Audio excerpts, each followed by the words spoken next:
Director வாழ சொன்னார், வாழ்ந்தேன். ஹாய், எல்லாருக்கும் வணக்கம்.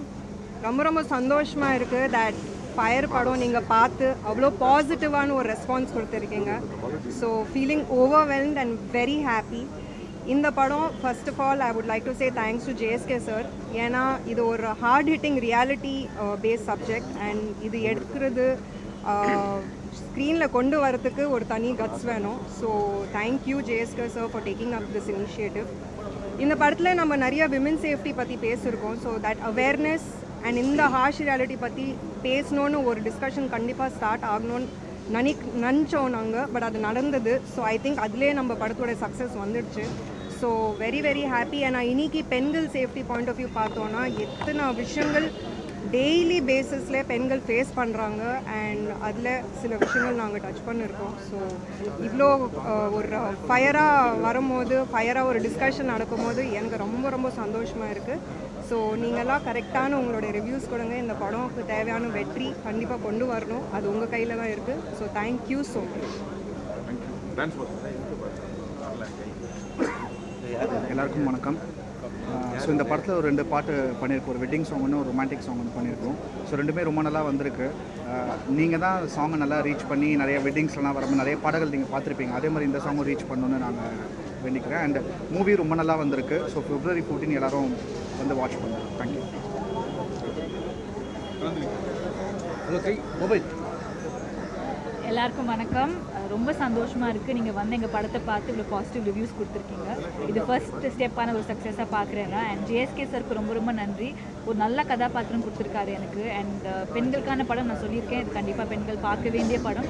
நல்ல படங்கள் எப்போவுமே நீங்கள் சப்போர்ட் பண்ணியிருக்கீங்க. அந்த வகையில் இந்த படத்தை கண்டிப்பாக சப்போர்ட் பண்ணுங்கள் அண்ட் நிறைய பேர் கொண்டு போய் ரீச் பண்ணுங்கள். ஸோ வெரி வெரி ஹாப்பி, அதான் சொல்லணும். ரொம்ப ரொம்ப தேங்க்யூ ஒரு நல்ல ரெஸ்பான்ஸ் கொடுத்ததுக்கு. And really hope to the best. Thank you. நீங்கள்லாம் வந்து இந்த படத்தை பார்த்து சிறப்பிச்சதுக்கு முதல்ல என்னுடைய நன்றியை தெரிவிச்சுக்கிறேன்.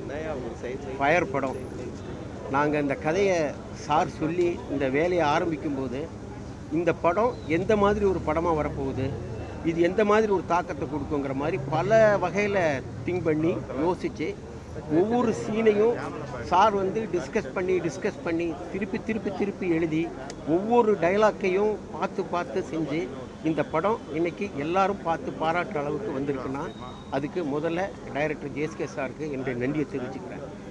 படத்தில் வந்து எனக்கு டைலாக் எழுத வாய்ப்பு கொடுத்தது மட்டும் இல்லாமல் முக்கியமான அந்த ஒரு வாட்ச்மேன் கேரக்டரையும் கொடுத்து என்னை நடிக்க வச்சு, இது வரைக்கும் நான் நிறைய படங்கள் நடிச்சிருக்கிறேன்.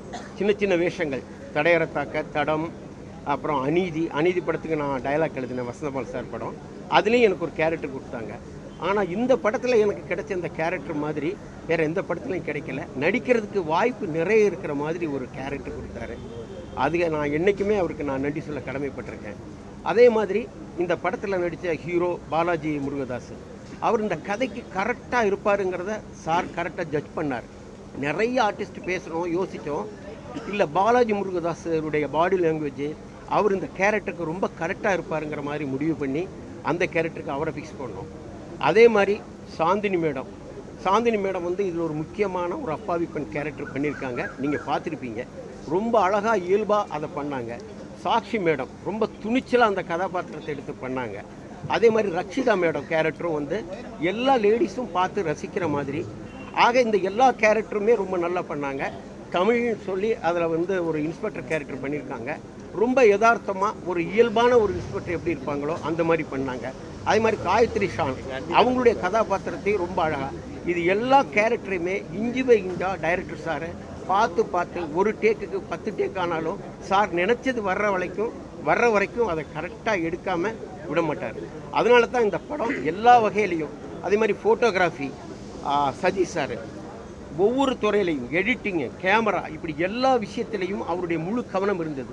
இது முதல் முறையாக டைரக்ட் பண்ணுறாருன்னு யாரும் நம்ப முடியாத அளவுக்கு எல்லா துறையிலையும் அவர் கவனம் செலுத்தி பண்ணனால எல்லாருக்கும் திருப்தி. பார்த்தவங்க எல்லாரும் மனசார பாராட்டுற அளவுக்கு இந்த படம் வந்திருக்கு. எல்லாருக்கும் என்னுடைய நன்றியை தெரிவிச்சுக்கிறேன். நன்றி. பத்திரிகை துறை நண்பர்களுக்கு வணக்கம். இந்த படம் பார்த்துருப்பீங்க. நல்ல ஒரு ஃப்ளோவில் போயிட்டுருக்கு. நல்ல ஒரு கருத்து மெசேஜ் எல்லாம் சொல்லி வந்துருக்கு. இந்த படம் நல்லபடியாக வந்திருக்கு. நானும் இந்த படத்தில் வந்து பார்த்திங்கன்னா நிறைய விஷயம் ஒர்க் பண்ணியிருக்கோம். சார் அதற்கான ஸ்பேஸ் வந்து பார்த்திங்கன்னா நிறைய கொடுத்துருந்தாரு. பத்திரிகையாளர்கள் எல்லாருமே கொஞ்சம் நல்லா சப்போர்ட் பண்ணுங்கள். தேங்க்யூ. படம் எங்களுடைய தாய் வீடு மாதிரி ஆரம்பகால ப்ராஜெக்ட்லேருந்து சாருடைய பயணிக்கிறோம். நாங்கள் ஏற்கனவே அண்டாவக்கானன்னு ஒரு படம் சாருடைய தயாரிப்பில் நாங்கள் பண்ணியிருக்கோம். அதில் முழுமையாக எங்களுடைய திறமையெல்லாம் காட்டி நிறைய பாடலாம் எழுதியிருக்கேன். நான் அதுக்கு பிறகு அங்கேருந்து தளம் அமைச்சு கொடுத்தார் சார். கேஜிஎஃப் அது நிறைய படங்கள் பண்ணிவிட்டு இப்போ இந்த படத்தில் ஒரு கல்யாண பாடல் எழுதியிருக்கேன். சார் டைரக்ஷன் பண்ணது மிக பெரிய மகிழ்ச்சி. அது சமூக கருத்தை இன்றைக்கி நடைமுறையில் நடத்துகிற சம்பவத்தை எடுத்து துணிச்சலாம் அவர் பதிவு செஞ்சு நடித்து இவ்வளோ அழகாக வந்து பண்ணதுக்கு அவருடைய மனசார வாழ்த்துக்கள். இந்த படம் வெற்றி அடைய மனசார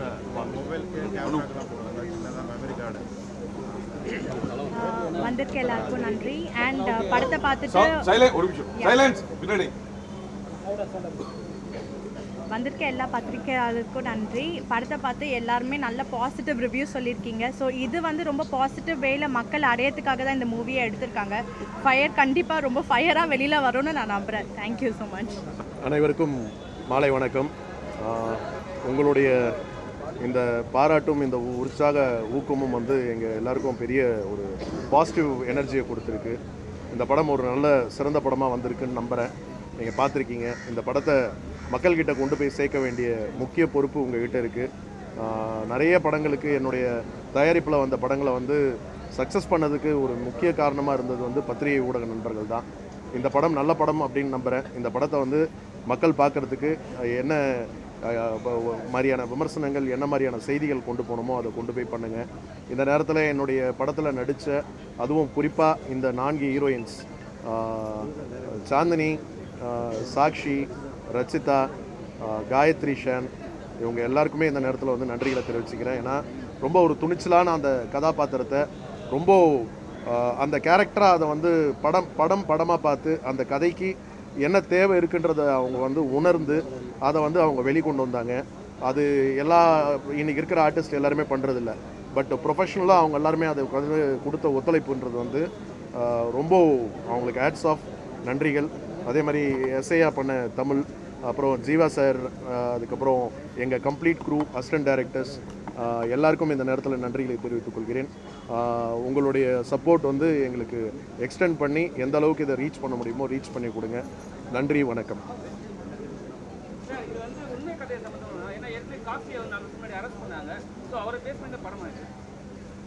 வெளி உலகத்துக்கு தெரிஞ்ச காசி நாகர்கோயில் காசி, வெளி உலகத்துக்கு தெரியாத நிறைய முகமுடிகளோட காசி மாதிரி ஆட்கள் நிறைய பேர் இருக்காங்க. அந்த மாதிரி இருக்கக்கூடிய ஒரு நபர் அவருடைய லைஃப்பில் நடந்ததை நம்ம பார்த்து இன்ஸ்பயர் பண்ணது தான். 4 கதாபாத்திரங்கள், பெண்களோட கதாபாத்திரமும் ஒரு விதத்தில் அவங்களாம் விக்டிம்ஸ் தான். அவங்களுடைய ரியல் லைஃப்பில் நடந்த விஷயங்களை வந்து கொஞ்சம் இன்ஸ்பயர் பண்ணி சினிமாக்காண்டி சில கோட்டிங் பண்ணி படம் பண்ணியிருக்கோம். காசின்னு பேர் வச்சதால டக்குன்னு எல்லாரும் அது கனெக்ட் ஆகிட்டாங்க. அதுதான் இந்த கதையோட. அதான் இன்னைக்கு சமுதாயம் எதை நோக்கி போயிட்டு இருக்கோ அப்படி பார்க்கும்போது இந்த படம் அவசியம் உணர்த்தப்பட வேண்டிய ஒரு கதையாக பட்டுது. அதனால் அதை சார்ந்து அதன் பின்னணியில் என்னென்ன இருக்கோ அதை எடுத்து பண்ணேன். இந்த நேரத்தில் எங்கள் ஹீரோ பாலாஜி சொல்லியே ஆகணும். நிறைய ஹீரோஸ்க்கு வந்து நான் இந்த கதையை சொன்னேன், எல்லாருக்கும் பிடிச்சிருந்தது. ஆனால் செய்யறதுக்கு தைரியம் இல்லை, நிறைய தயக்கம் காமிச்சாங்க. அப்போது பாலாஜியை வந்து எனக்கு சுரேஷ் சக்கரவர்த்தி தான் அறிமுகப்படுத்தினார். பிக் பாஸில் அவருடைய எபிசோட்ஸ் எல்லாம் பார்த்துருக்கேன். ஒரு நல்ல ஒரு டாமினேட்டிங் கேரக்டர், ஒரு பெண்களை வந்து டாமினேட் பண்ணுறதாகட்டும், அவர் கேரி பண்ணி கொண்டு போகிற விதமாகட்டும், ஒரு ஏதோ ஒரு கர்வமான ஒரு மனிதர் மாதிரியே ஒரு ஃபீல் கொடுத்தது. பட் ஆனால் ரொம்ப ஸ்வீட்டான ஒரு நபர். இந்த கதையை கேட்ட உடனே அவர் சொன்ன முதல் டைலாக் எனக்கு இப்போது ஞாபகம் இருக்குது. இந்த கதாபாத்திரத்தை நான் பண்ணலன்னா யார் பண்ணுவாங்க, நான் பண்ணுறேன் சார், என்ன வேணாலும் ஆகட்டும் அப்படின்ட்டு இறங்கி பண்ணார். So it's a great opportunity for me also to giving him in this character. நல்லா எனக்கெல்லாம் வந்து ஒத்துழைப்பு கொடுத்த என்னுடைய டீம் அனைவருக்கும் நன்றி. ஒரு நிமிஷம், பாலாஜி பேசிட்டு அப்புறம் பாலாஜி பேசிட்டு யாரும் தப்பா எல்லாருக்கும் வணக்கம். ப்ரெஸ் மீடியாக்கெல்லாம் யாரும் தப்பாக எடுத்துக்காதீங்க. நான் அப்பயும் ரெடி ஆகிட்டேன். சார் தான் படம் இன்னும் முடியல, கொஞ்சம் லேட்டாக வாங்கினாங்க. அப்போ டிராஃபிக்கில் மாட்டிக்கிட்டேன். ஸோ அதுக்கு மன்னிச்சுக்கோங்க. இப்போ ஆரம்பிக்கிறேன். என்ன சார், இது ஒரு சிறந்த படம், நல்ல படம். இதில் நல்ல மெசேஜஸ் இருக்குது. நானும் கொஞ்சம் நடிச்சிருக்கேன், பார்த்துருப்பீங்க. டைரக்டர் வாழ சொன்னார், வாழ்ந்தேன். நீங்கள் வந்து அதை பாலாவாக பார்க்கக்கூடாது. அது டைரக்டரோட இமேஜினேஷன், டைரக்டரோட கற்பனை. டேரக்டரோட விஷன் அப்படி பார்க்கணும் நீங்கள். அவர் என்ன சொன்னாரோ அதை நான் செஞ்சேன். அதனால் ஏதாவது கருத்து இருந்தால் நீங்கள் அவர்கிட்டயே கேட்டுக்கோங்க. ஸோ எனக்கு வந்து ஒரு நல்ல ஒரு எக்ஸ்பீரியன்ஸாக இருந்துச்சு ஜேஎஸ்கே சார் டைரக்ஷனில் வந்து நடித்தது. ஏன்னா இன்னொரு 2-3 படம் பண்ணால் என்ன ஒரு எக்ஸ்பீரியன்ஸ் கிடைக்குமோ அது வந்து எனக்கு ஒரே படத்தில் கொடுத்துட்டாரு. எந்த மாதிரி இடத்துலனா இட் வாஸ் வெரி க்ரூஷியல். ஏன்னா நம்ம ஒரு டார்கெட் வச்சு படம் பண்ணுறோம், இந்த டேட்குள்ளே படத்தை முடிக்கணும்ன்ட்டு. ஃபார் எக்ஸாம்பிள் ஒரு சாங்லாம் பார்த்தீங்கன்னா கல்யாண் சாங் பார்த்துருப்பீங்க, எல்லாருக்கும் பிடிச்சிருக்குன்னு நினைக்கிறேன். அந்த சாங்லாம் நாங்கள் ஒரே நைட்டில் ஷூட் பண்ணோன்னா நிறைய பேர் நம்ப மாட்டாங்க. எஸ், நாங்கள் அதெல்லாம் ஒரே நைட்டில் தான் ஷூட் பண்ணோம். ஸோ அந்த மாதிரி ஷூட் பண்ணும்போது அதில் வந்து ஒரு கொஞ்சம் ப்ரெஷர் இருக்கும். எங்கேயுமே நம்ம வந்து ஸ்டெப்பை மிஸ் பண்ணிடக்கூடாது, நம்மளால் வந்து டேக் போயிடக்கூடாது அப்படின்ட்டு. ஃபார்ச்சுனேட்லி டேக்லாம் எதுவும் போகலை. ஸோ ஒரே நைட்டில் முடிச்சிட்டோம் அந்த சாங்கை. மெயினாக அந்த ஒரு விஷயத்துக்கு வந்து என்னை பாராட்டினார். அது வந்து இங்கே நான் திருத்தமாக வந்து நான் சொல்லிக்கிறேன். அண்ட் ரொம்ப சேலஞ்சிங்கான ஒரு கேரக்டர் தான். நீங்கள் வந்து வாழ்ந்திருக்காரு அப்படின்னு வந்து சொல்கிறீங்க, உங்களுக்கு தெரியும்ல. அந்த மாதிரி சீன்ஸ்லாம் எடுக்கும்போது சுற்றி வந்து ஒரு 10-20 பேராச்சும் இருப்பாங்க, டீம் மெம்பர்ஸ், க்ரூ மெம்பர்ஸ். இவங்க வந்து என்னென்ன கோரியோகிராஃப் பண்ணுறாங்களோ மைக்கில் அதை தான் நாங்கள் வந்து செய்யணும். At the same time how to make sure கூட நடிக்கிற ஆர்டிஸ்ட் வந்து கம்ஃபர்டபுளாக இருக்கணும். அதை தாண்டி நம்ம நடித்தா இதை வந்து ஆடியன்ஸ் ரசிப்பாங்களா அப்படின்னு ஒரு கான்ஃபிடென்ஸ் இருக்கணும்.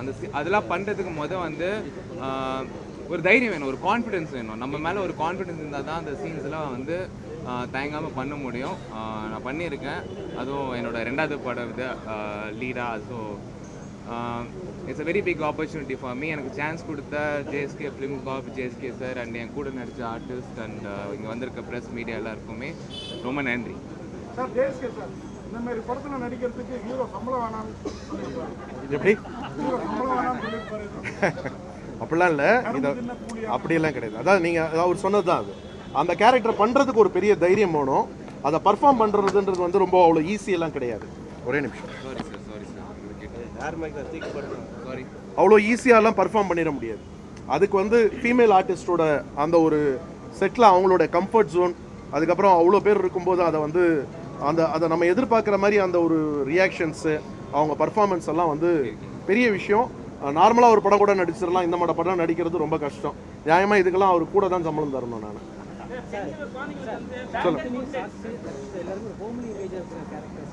சரி, நீங்கள் கேரக்டராக பாருங்க. அவங்க வந்து இந்த படம் பார்க்கும்போது, இன்ஃபேக்ட் இந்த படத்தில் முதல்ல கமிட் ஆனது வந்து சாக்ஷி தான். எனக்கு வந்து ஒரு அப்பர் கிளாஸில் இன்னைக்கு சொசைட்டியில் இருக்கிற ஒரு மேரீடு உமன், அதுவும் புதுசாக கல்யாணம் ஆனவங்க, எப்படி அவங்களுடைய ஒரு ஸ்டைல் இருக்கும், அதுக்கேற்ற மாதிரி எனக்கு ஒரு ஃபிட்டின் ஆகிறதுக்கு ஒரு முகம் தேவைப்பட்டது. அது எனக்கு சாக்ஷி டெய்லர் மேடாக கிடச்சாங்க. அவங்ககிட்ட நான் வந்து ஒரு சீனுமே என்ன எடுக்க போகிறோம் அப்படிங்கிறத டே 1 எல்லா ஆர்டிஸ்ட்டுக்குமே நான் எதையும் வந்து ஸ்பாட்டில் போய் எதுவுமே இம்ப்ரூவைஸ் பண்ணல. நாங்கள் ப்ரீ பிளான் பண்ணி என்ன பண்ணணுமோ அதை சொன்னோம். இந்த கதைக்கான அவசியம் அவங்க வந்து அதை வந்து உள்வாங்கிக்கிட்டு அதை வந்து அவங்க பண்ணாங்க. அதனால் அது வந்து இட் இஸ் அ டாஸ்க். ஒரு சாதாரண எல்லா கேரக்டர் ஒரு ஸ்டண்ட் பண்ணிடலாம், டான்ஸ் பண்ணிடலாம், இந்த மாதிரி கேரக்டர்ஸ் பண்ணுறதுக்கு தான் இங்கே ஆர்டிஸ்ட் இல்லை. அதை வந்து ஒரு நடிப்பாக நம்ம பார்க்கணும், அவ்வளோதான். அதை பண்ணதுக்கு அவங்களுக்கு இந்த நேரத்தில்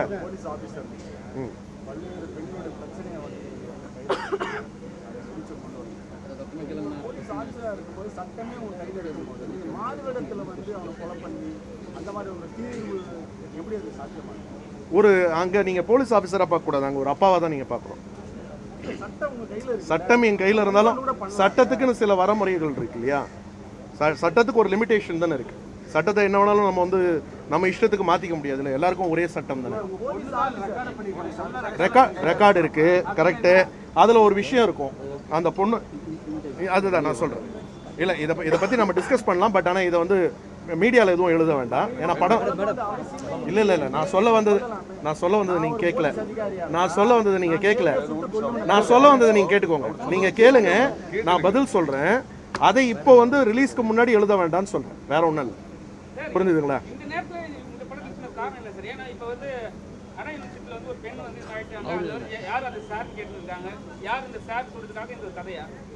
அண்ணா யூனிவர்சிட்டி சம்பவம் இப்போ தானங்க நடந்தது. இந்த படம் நாங்கள் 1.5 வருஷத்துக்கு முன்னாடியே ஆரம்பிச்சிட்டோம். ரிலீஸ் வந்து படம் முடிஞ்சவொடனே எப்படியும் ஒரு ரிலீஸ் டேட் தேவை. ஸோ அதுக்காக நாங்கள் பிளான் பண்ணி இந்த டேட் கொண்டு வரமே தவிர அண்ணா யூனிவர்சிட்டிக்கு அவருடைய சுச்சுவேஷனுக்காண்டி, அதை வியாபாரத்துக்காண்டி நம்ம கொண்டு வந்து பண்ணலை.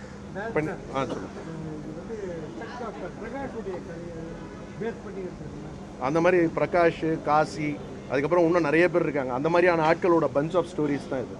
அதிலிருந்து இருக்கிற ஒரு இன்ஸ்பிரேஷன்ஸ் தான்.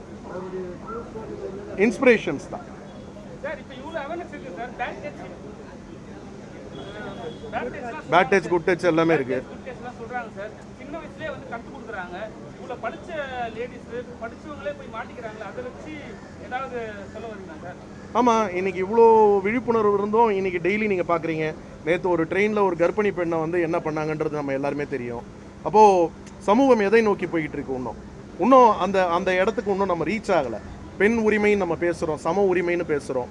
சம உரிமை கிடச்சிருச்சான்னு பார்த்தீங்கன்னா சம உரிமையோட அளவுகோல் தான் வந்து கொஞ்சம் இன்க்ரீஸ் ஆகிருக்க தவிர முழுசாக அது கிடைச்ச மாதிரி தெரியல. ஸோ இப்போ அடுத்தவங்களுக்கு அட்வைஸ் பண்ணலாம். அந்த அட்வைஸை விட நம்ம செல்ஃப் அட்வைஸ்னு ஒன்று இருக்குது. நமக்கான வரமுறை, நமக்கான பவுண்ட்ரி, நம்ம இருக்க வேண்டிய பாதுகாப்பு, இந்த கட்டுப்பாடுகளை வந்து நமக்குள்ளே வகுத்துக்கிறது ரொம்ப முக்கியம்னு தேவைப்படுது. எப்படி அப்படி அதாவது நீங்கள் இப்போது கர்நாடகாவில் பார்த்தீங்கன்னா, இப்போது சமீபத்தில் போன வருஷம் நீங்கள் பார்த்துருப்பீங்க, ஒரு இளம் எம்பி அவர் வந்து கிட்டத்தட்ட 100கணக்கான பெண்களை வந்து பாலியல் பலாத்காரம் பண்ணிவிட்டு அந்த பெண்களை வந்து மிரட்டி, அவர் வந்து உங்களுக்கு தெரியும், அவர் தேவகோடாவோட ரிலேட்டிவ் நினைக்கிறேன், பேரன், அவர் வந்து அரெஸ்ட் ஆனார். அதில் வழியான வீடியோக்கள் நம்ம எவ்வளோ பேர் பார்த்துருப்போம், எவ்வளோ பேரை வந்து அந்த வீடியோஸ் காமிச்சு அவர் மிரட்டியிருப்பார். ஸோ இதெல்லாம் ஒரு இன்ஸ்பிரேஷன்ஸ் தான். அதாவது அரசியல்வாதி தான் தப்பு பண்ணுறான்னு கிடையாது. எல்லா சொசைட்டிலே எல்லா இடத்துலையும் ஆளுங்க இருக்க தான் செய்கிறாங்க. அதான் சொல்கிறேன், எல்லா செக்மெண்ட்லேயும் இங்கே இருக்காங்க. இப்போ கூட நம்மளுடைய பத்திரிகை நண்பர்களில் சில பெண்கள் எங்கிட்ட பேசும்போது சொன்னாங்க, எல்லா இடத்துலையும் அன்றாட நம்ம பார்த்துக்கிட்டு இருக்கோன்னு. நான் இது வந்து ஒரு பெண்களுக்கான ஒரு பிரத்யேக ஒரு ஸ்பெஷல் ஸ்க்ரீனிங் பண்ணேன். அதில் ஒரு கிட்டத்தட்ட ஒரு 50க்கு மேலே வந்து பெண் ஆட்டோ ஓட்டுநர்கள் வந்தாங்க. அவங்க சொல்லிட்டு போகிறது, நாங்கள் ஆட்டோ ஓட்டும்போது அன்றாடம் எங்கேயாவது ஒரு கேஸாவது நாங்கள் இப்படி எக்ஸ்பீரியன்ஸ் பண்ணுறோம், அத்துமீறல் அதிகமாக இருக்குது, என்ன பண்ணுறது, நாங்கள் இருக்க வேண்டிய அந்த ஒரு செல்ஃப் கண்ட்ரோல்லையும் எங்களுடைய அந்த ஒரு பாதுகாப்புலையும் நாங்கள் இருந்துக்கிட்டு இருக்கோன்னு. ஸோ அது இருக்கத்தானே செய்யுது. அதை இன்னும் நம்ம வந்து பாடம் எடுத்துக்கிட்டே இருக்க ஒரு சதவீத மக்களுக்கு அது புரியட்டுமே.